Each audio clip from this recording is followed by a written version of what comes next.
سلام حباباتي، وش راكم؟ ان شاء الله تكونوا كامل بخير وعلى خير. جبت لكم اليوم وصفة خبز السميد بدون عجن ولا تعب. رايحين نتحصلوا على خبز خفيف كيما الريشة، واحسن باللي نشروه من المخابز، وبعجينة قطنية رائعة رائعة فقط باستعمال الخلاط الكهربائي. شوفوا الخفة تاع الخبز تاعنا، خفيف ومهوي من الداخل. لاحظوا راح يكون خبز رائع وما راكمش رايحين تستغنوا عليه. تابعوا معايا الفيديو للأخير باش تشوفوني كيفاش حضرته، ونتمنى من اللي مازال مشتركش في قناتي يشترك في قناة لمسات جزائرية في تونس باش تشجعوني ونقدم المزيد.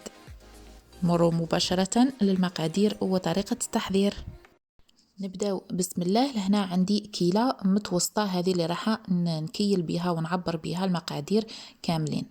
الكيلة هذه صغيرة، راح تعطيني كمية صغيرة. اللي حب يكثر يضاعف المقادير يستعمل كمية ولا كيلة كبيرة. نحط 2 كيلات ماء دافي في الطاس تاع الخلاط الكهربائي.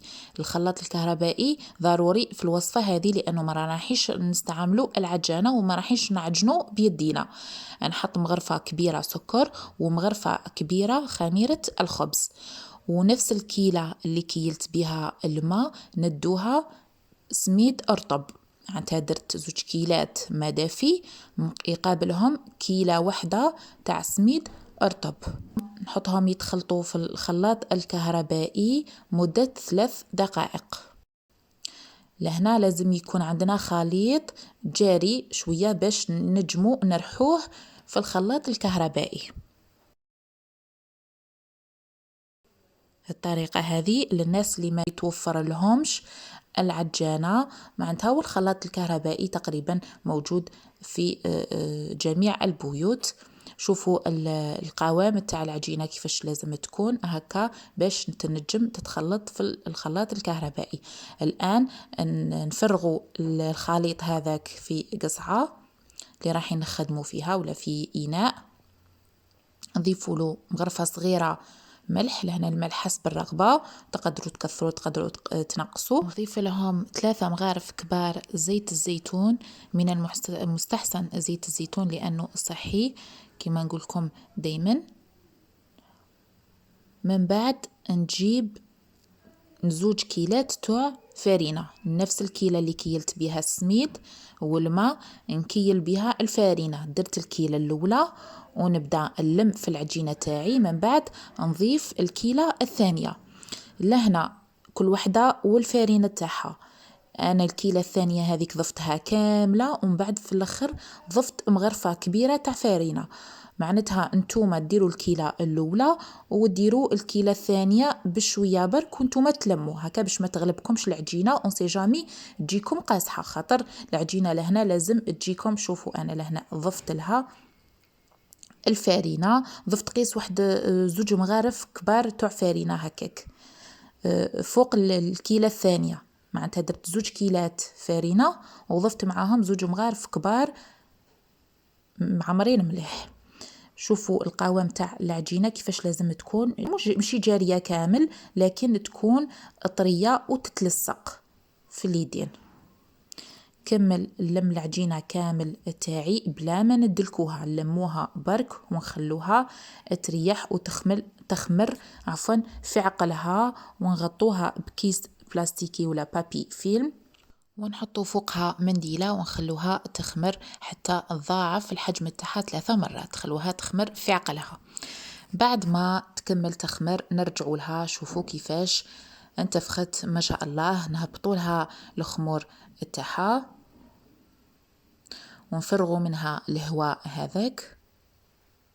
من بعد نقرصوها كرات متساويين في الحجم. لهنا أنا الكمية هذه دارت لي 6 خبزات متوسطين، ماشي كبار ماشي صغار.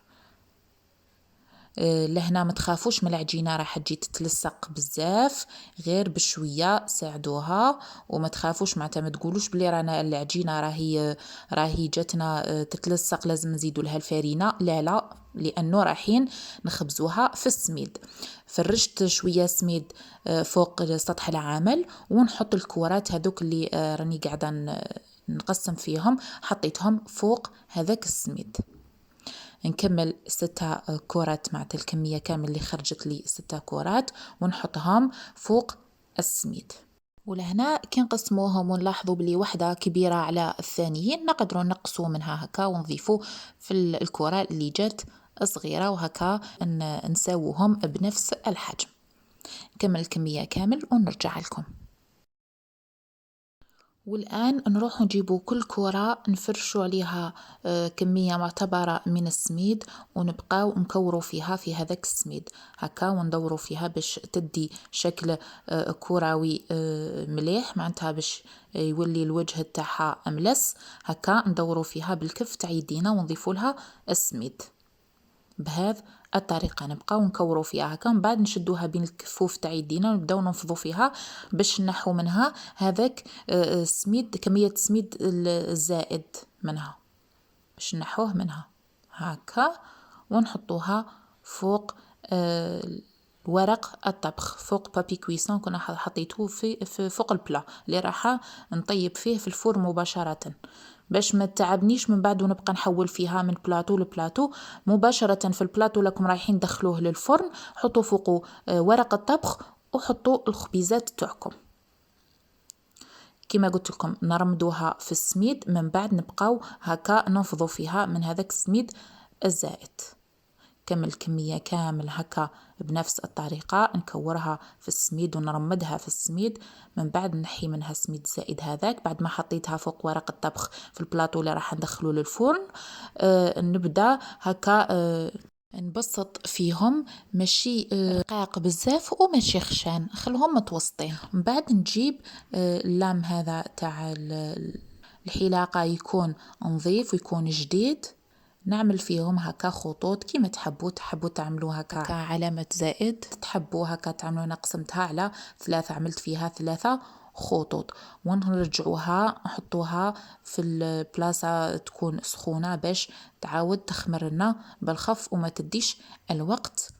نغطوها بمنديلة ونخلوها تعاود تريح وتعاود تخمر. شوفوا ما شاء الله بعد ما خمروا الخبيزات التوعي دركا راهم حاضرين باش ندخلهم للفرن مباشرة، اللي كنت شعلته مسبقا وخليته يسخن مليح على درجة حرارة 180 درجة من تحت. كي يطيبوا من تحت نشعلهم الفوق يحمروا، معناتها كي يطيبوا من تحت ويبداو ينتفخوا. شوفوا ما شاء الله كيما هكا في هذا الوقت لهنا راهم بداو يطيبوا، شدوا روحهم من تحت وانتفخوا لي، نشعل لهم الفوق باش يحمروا. وهاي النتيجة، شوفوا كيفاش جاء خفيف وجاء رائع ما شاء الله، بدون تعب بدون مجهود، فقط باستعمال الخلاط الكهربائي تحصلنا على أحسن خبز بالسميد والفارينة.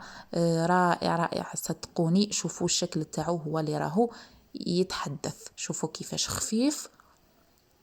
نفتح معاكم لهنا خبزة باش نوري لكم كيفاش من الداخل مهوي وكيفاش العجينة تاعو قطنية. صراحة خبز رائع، سورتو ذوكا في وقت الشتاء دايما نحبو هكا حاجة عجين هكا طيب في الدار. ذكرت يامات الصغر كي كانت ماما تخدمونا هكا طيبونا نهار على نهار في الشتاء مع هكا حاجة سخونة.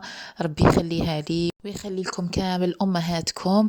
بصح تاع نساء تاع قبل كانوا يعجنوا بيديهم ماشي كيما حنايا تاع الوقت تاع دركا تلقانا نحوسو كان على الحاجة السهلة المهلة بلا عجين بلا حتى حاجة. المهم هذه الفيديو تاع اليوم ان شاء الله تجربوها وتنال اعجابكم، وإلا عجبتكم ما تبخلوش عليا بجام وكومنتير شباب، فرتاجيوها مع الاهل والاصحاب. ودركا ما بقى لي غير نقولكم تهلاو في رواحكم وفي العزاز عليكم. نتلاقاو في الفيديو الجاي باذن الله.